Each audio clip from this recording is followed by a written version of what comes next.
Okay so hello बच्चों, this is Abhishek sir from मोटी commerce academy. थोड़ा जोशीला topic journal entry है ना। अकाउंट्स नहीं आता है, मतलब आपको जर्नल एंट्री नहीं आता इसलिए अकाउंट्स नहीं आता है ना। जर्नल एंट्री क्लियर है तो अकाउंट्स पूरी अच्छे तरीके से आते हैं। देखते हैं ना कैसे। तो यहाँ पे आज जो हम पूरी चीजों पे डिस्कशन करने वाले हैं ना कि जर्नल एंट्री के क्वेश्चन किस किस टाइप के बनते हैं आपके एग्जामिनेशन में, या कैसे आप प्रैक्टिकल लाइफ में यूज करने वाले हो। कहीं पे आप जॉब कर रहे हो या कहीं कुछ काम कर रहे हो, या आप स्कूल के स्टूडेंट हो, कोई भी लेवल के आप स्टूडेंट हो, जर्नल एंट्री का पूरा हीरो जीरो कॉन्सेप्ट करेंगे, बेसिक टू हाई लेवल पूरा फिनिश करेंगे 2 वीडियो के अंदर। आज एक वीडियो बनाऊंगा, कल एक वीडियो बनाऊंगा, 2 वीडियो में पूरा फिनिश करूंगा जर्नल एंट्री का क्वेश्चन। चलिए देखते हैं पहले क्वेश्चंस की तरफ। बोर्ड पे 4 क्वेश्चंस नजर आ रहे होंगे आपको, देखिए ना ध्यान से। Purchase goods of ₹10,000, purchase goods of. उससे पहले मैं आपको बता दूं, जब भी परचेज और सेल्स की एंट्री करते हैं तो आपको ये नॉलेज होना चाहिए कि कौन सी एंट्री परचेज की है और कौन सी एंट्री कैश ट्रांजेक्शन की है, कौन सी एंट्री क्रेडिट ट्रांजेक्शन की है, वो पहचानने का हुनर होना चाहिए, है ना। पहचानने का हुनर मैं सिखा दूंगा। जर्नल एंट्री बोला ना, बेसिक टू हाई पूरा सिखा दूंगा। देखो लिखा है परचेज गुड्स ऑफ ₹10,000। हमने गुड्स खरीदा है, हमने सामान खरीदा है 10,000 का, है ना। जब कुछ भी मेंशन ना हो, परचेज या सेल की एंट्री कर रहे होंगे, अगर कुछ भी मेंशन ना हो, ना नाम मेंशन हो, ना कैश मेंशन हो, तो आपको सीधा समझना है मैंने सामान कैश पे ही खरीदा है, रोकड़ा सामान खरीदा है। Purchase goods of ₹10,000 on cash, 10,000 का सामान खरीदा ऑन कैश, यहां तो मेंशन कर दिया रोकड़े पे खरीदा। Purchase goods of ₹10,000 from Ram on cash, Ram से सामान खरीदा, लेकिन नाम तो आया, लेकिन क्या हुआ यहाँ पे कैश भी मेंशन किया गया है। कैश का मतलब रोकड़े पे खरीदा, तो राम से मतलब ही नहीं है। जब नाम आए और साथ में कैश आ जाए तो राम से मुझे कोई मतलब नहीं। सामान लो, पैसा दो, बात खत्म, है ना। Cash purchase of ₹10,000। यहाँ बच्चे बहुत कंफ्यूज हो जाते हैं कि कैश परचेज लिख के दे दिया, मतलब हमने कैश खरीदा है क्या? नहीं, कैश पे सामान आपने खरीदा है, ये चीज बताने की कोशिश रहती है। चलिए, ये चारों क्वेश्चन एक ही होते हैं, कोई बताएगा नहीं, मैं समझा रहा हूं आपको। चारों क्वेश्चन एक ही होते हैं और इसका आंसर क्या होगा वो देख लेते हैं, ठीक है। नोट्स बनाते चलिएगा साथ साथ में।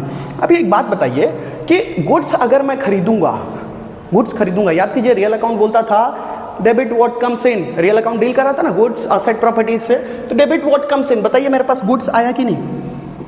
जो भी चीज आया उसको मैं डेबिट में लिखूंगा, गुड्स अकाउंट डेबिट। गया क्या?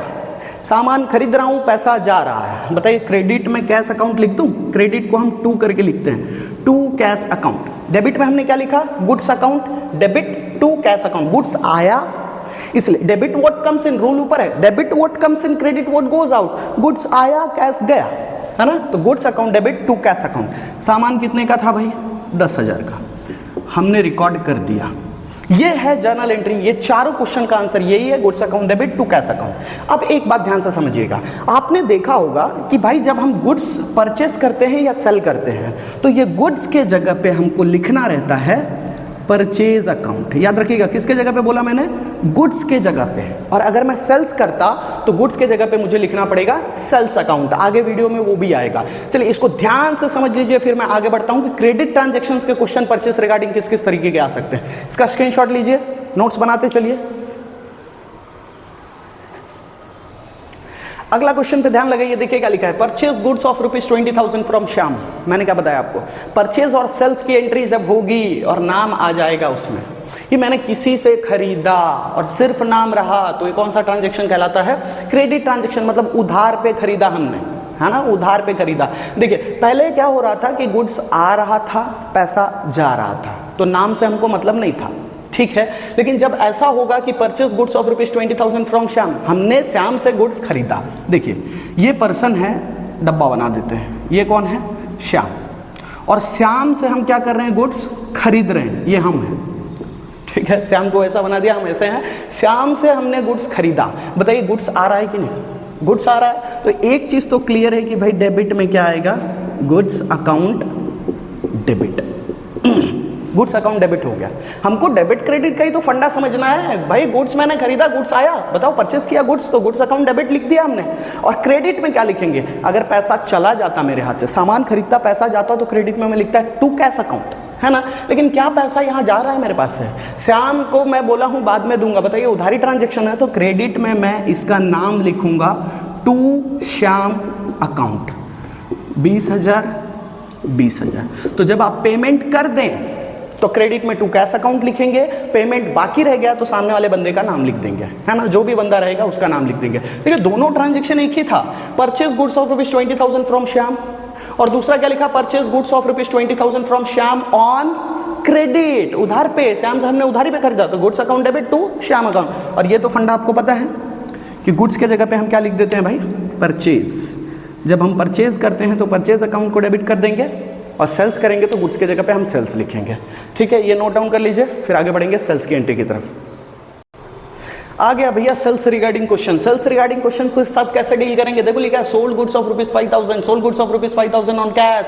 मतलब ये सारे ट्रांजेक्शन कैश के हैं, ये चीज तो मैं क्लियर हूं कि आप समझ पा रहे हैं, है ना। ये जैसे हमने परचेस के बारे में डिस्कस किया तो भाई सेल्स के ट्रांजेक्शन, ये सारे ट्रांजेक्शन एक ही है। ये ऐसे कोई भी क्वेश्चन बना दो, ये सबका आंसर एक ही आने वाला है। अब इसका एंट्री क्या होगा, अब मैं आपको एक चीज बताता हूं। आप दुकान पे गए और दुकान पे जाके आपने क्या किया ना कि भैया मुझे 20,000 कितने का सामान है, 5,000 का, तो 5,000 का मुझे सामान चाहिए, दे दो, 5,000 का गुड्स चाहिए, है ना। तो सॉरी, आप बेच रहे हो, आप दुकानदार हो, सेल्स के बारे में कर रहे हैं ना, परचेस हम कर लिए। आपने क्या किया, आप एक दुकानदार हो, आप सेल किए गुड्स को, सामने वाला पैसा दिया।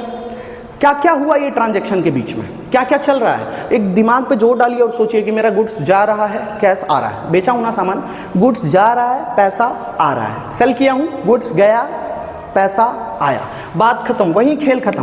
क्या आया और क्या गया, तो कैश आया। तो जो भी चीज आता है उसको हम क्या करेंगे, डेबिट, क्योंकि ये हमारा रूल बोलता है कि डेबिट व्हाट कम्स इन।